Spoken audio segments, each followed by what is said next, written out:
ইফালে হাইলাকান্দিত কৃত্ৰিম বানত বিধ্বস্ত জনজীৱন কেইবাদিনো ধৰি হোৱা নেৰানেপেৰা বৰষুণৰ ফলতে বুৰ গৈছে হাইলাকান্দি চহৰ। কাটাখাল আৰু ধলেশ্বৰ নৈৰ জলস্তৰ বিপদসীমা পাৰ হোৱাত জলমগ্ন হৈ পৰিছে চহৰৰ বিভিন্ন অঞ্চল। ঠাই ঠাই ৰাজপথ বুৰ যোৱাত ব্যাহত হৈছে যাতায়াত ব্যৱস্থা। ভয়ংকৰ কৃত্ৰিম বানৰ ফলত জলবন্দী হৈছে শতাধিক পৰিয়াল। আৰু আমি এই মুহূৰ্তত আপোনালোকক কিছু পৰিৱেশ দেখাব বিচাৰিছোঁ আমাৰ সাংবাদিক অৰূপ সেনৰ জৰিয়তে। হয়, দুদিন ধৰি নেৰানেপেৰা বৰষুণৰ ফলত ৰাজ্যজুৰি দেখা গৈছে এতিয়া কৃত্ৰিম বানৰ তাণ্ডৱ। আমি এই মুহূৰ্তত উপস্থিত হাইলাকান্দি জিলাৰ 12 নম্বৰ ৱাৰ্ডত, যি 12 নম্বৰ ৱাৰ্ডৰ এখন পথ আছে, গপাঙি পথ। এই পথখন দেখা গৈছে দুদিন ধৰি নেৰানেপেৰা বৰষুণৰ ফলত বুৰ গৈছে পানীৰ তলত। আমি সামগ্ৰিক পৰিৱেশ দেখাবলৈ আমাৰ সহযোগ অনুৰোধ কৰি আছো যে কেনেধৰণে এই পথখন দুদিন ধৰি নেৰানেপেৰা বৰষুণ হৈছিলে, তাৰ ফলত পথখনত একাটোমান পানী হৈছে আৰু যি দোকানবিলাকো আছে, দোকান পোহাৰবিলাকো এতিয়া পানী সোমাইছে আৰু বহু অসুবিধাৰ সন্মুখীন হৈছে ইয়াৰ স্থানীয় ৰাইজ। কিন্তু এতিয়ালৈকে কোনো হাইলাকান্দি জিলা পৌৰপতি হওক আৰু যি হাইলাকান্দি জিলা 12 নম্বৰ ৱাৰ্ডৰ যি কমিশ্যনাৰ আছিলে, ৱাৰ্ড মেম্বাৰো আহি পোৱা নাই। আৰু যাৰ ফলত কিছু স্থানীয় লোক ক্ষোভত পৰিছে আৰু তেওঁলোকে অভিযোগ যে বাৰম্বাৰ তেওঁলোকে এই বৰষুণ আহিলে, বাৰিষা আহিলে এই পথখনত একাটোমান পানী থাকে। 3-4 দিন যাবত কোনো জল নিষ্কাশনৰ কোনো ব্যৱস্থা নাই। দেখিবলৈ পাইছে এতিয়া আপোনালোকে যে এই পথখন এখন বাহাৰ দি বন্ধ কৰি ৰাখিছে, কোনো যান বাহন আহিবলৈ দিয়া নাই আৰু কোনো মানুহ এতিয়া অহা যোৱা কৰিবলৈ তেওঁলোকে বাধা দি আছে। সামগ্ৰিক পৰিৱেশ দেখাবলৈ আমি আকৌ একবাৰ আমাৰ সহযোগ অনুৰোধ কৰি আছো কেনেধৰণে দোকান পোহাৰত পানী সোমাইছে। তেওঁলোকৰ যি দোকানৰ যি বস্তু আছে এই বস্তুবিলাক বাচাব নোৱাৰা হৈছে। আৰু আমাৰ লগত ইয়াৰ এজন স্থানীয় যুৱক আছে, তেওঁ এই ৱাৰ্ডৰ বাসিন্দা হয়। কি ক'ব আপনি?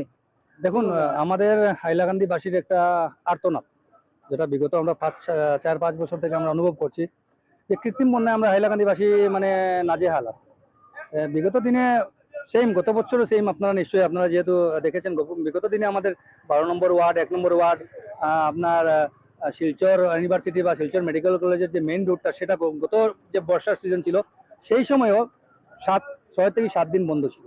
এবং সেই সময়ে বিভাগীয় কর্তৃপক্ষের তরফ থেকে বা প্রশাসনের তরফ থেকে একটা ব্যবস্থা করা হয়েছিল যে জল নিষ্কাশনের ব্যবস্থা। কিন্তু আজকের দিনে দেখুন যে এই নালা নর্মদা যেগুলো আছে, এগুলার যে মানে ক্লিয়ার না থাকার দরুন আমি মনে করি যে সেটাই ঘটেছে আর কি, এই যে কৃত্রিম বন্যা।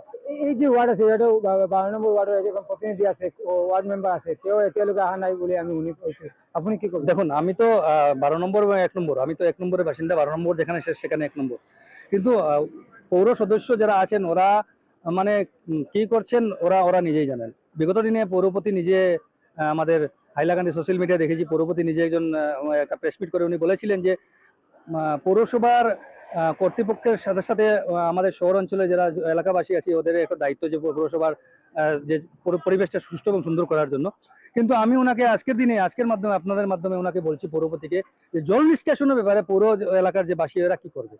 জল নিষ্কাশনের যেটা ওদের মাপ যেটা আছে, জিওগ্রাফিক্যালি ওরা জানে হাইলাকান্দি শহর কতটুকু, কিভাবে নিশ্চয়ই আমার ওদের কাছে একটা স্কিম আছে। আমি বলবো অতি সত্বর পৌরপতিকে আমি অনুরোধ করবো বা জেলা প্রশাসনকে আমি অনুরোধ করছি, অতি সত্বর সেই জল নিষ্কাশনের সেই রাস্তাগুলো যেগুলো আমাদের শহর অঞ্চলে যে জল নিষ্কাশনের যে পথগুলা, সেগুলা পরিষ্কার করে আমাদেরকে এই যে মানে কি বলবো মরণের ফাঁদ বললে চলে, এইগুলা জল প্রত্যেক বছর বৃষ্টি আসলেই আমরা ভাবি যে আমরা ডুবছি। আর দোকান পরে দেখা গৈছে পানি সোমাইছে, যার ফলত বহু বস্তুবিলাকো বেয়া হয়েছে। দেখুন, একটা কথা ঠিক, জল যখন আসে তখন কাউকে বলে আসে না। হ্যাঁ, দোকান যেটা আছে দোকানদারাই বলবে যে ওদের মনে কি হচ্ছে। রাত্রেবেলা গেল দোকান লাগিয়ে, সকালে এসে দেখলো হাঁটু জল। আপনি নিশ্চয় দেখছেন বা আপনারা নিশ্চয় দেখাচ্ছেন এবং দর্শকরা দেখবেন আপনাদের মাধ্যমে। আমি এটাই বলতে চাই যে জল নিষ্কাশন কেন হচ্ছে না হাইলাকান্দিতে? জল নিষ্কাশন না হওয়ার মুখ্য কারণটা কি? এটা মানে এটা স্থায়ী একটা সমাধানের দরকার। তো তাই জেলা প্রশাসনের কাছে আপনার মাধ্যমে আমি বা পৌরপতির কাছে আপনার মাধ্যমে আমি এটা অনুরোধ করছি যে আপনারা হাইলাকান্দি মানুষকে যদি সত্যিকারে যদি আমাদের মানে একটা চিন্তা করেন, তাহলে জল নিষ্কাশনের যে ব্যবস্থা সেটা সঠিকভাবে করে দেন, দয়া করে। জনাইছো এয়া আছিলে এগৰাকী স্থানীয় যুৱকৰ বাক্য আৰু তেওঁ এনেদৰে আহ্বান কৰিছে হাইলাকান্দি পৌৰসভা আৰু হাইলাকান্দি জিলা প্ৰশাসনক যে আৰু অতি এনেদৰে সোনকালে দেখা পোৱা গৈছে হাইলাকান্দিটো এক অভাৱনীয় পৰিস্থিতিৰ সৃষ্টি হৈছে। অৰূপ সেনে কিছু পৰিৱেশ দেখুৱালে যি ধাৰাসাৰ বৰষুণৰ ফলতেই হাইলাকান্দিৰ বিভিন্ন অঞ্চল এতিয়া বানৰ কবলত। হাইলাকান্দিৰ কেইবাটাও চহৰ এতিয়া ডুব গৈ আছে। জমা হোৱা বৰষুণৰ পানী বহুতোৰে ঘৰত সোমাই পৰিছে। পথসমূহ ডুব গৈছে আৰু পথসমূহ ডুব যোৱাৰ ফলতেই যাতায়াত ব্যৱস্থা ব্যাহত হৈ পৰিছে। শ শ বাহন ৰাজপথৰ মাজত আবদ্ধ হৈ পৰা দেখিবলৈ পোৱা গৈছে। কৃত্ৰিম বানপানীৰ মাজতেই এতিয়া নিজৰ জীৱনক লৈ শৰণাপন্ন কৰিছে আৰু এনেদৰে যাতায়াত কৰা দেখিবলৈ পোৱা গৈছে যাত্ৰীসকলক। আৰু এক দুৰ্ভগীয়া পৰিস্থিতিৰ সূচনা হৈছে হাইলাকান্দিতো। আৰু এনে পৰিস্থিতিত জিলা প্ৰশাসনে জনসাধাৰণক সজাগ হৈ থাকিবলৈ পৰামৰ্শ আগবঢ়াইছে। প্ৰয়োজন যদি নহয় তেন্তে ঘৰৰ ভিতৰতে থাকিবলৈ কৈছে, ঘৰৰ পৰা ওলাই আহিবলৈ বাধা দিছে। গতিকে বৈদ্যুতিক সঁজুলি বন্ধ কৰি শুকান খাদ্য, ঔষধ আৰু গুৰুত্বপূৰ্ণ সামগ্ৰী ওখ ঠাইত ৰাখিবলৈও অনুৰোধ জনোৱা দেখিবলৈ পোৱা গৈছে প্ৰশাসনৰ লোকক।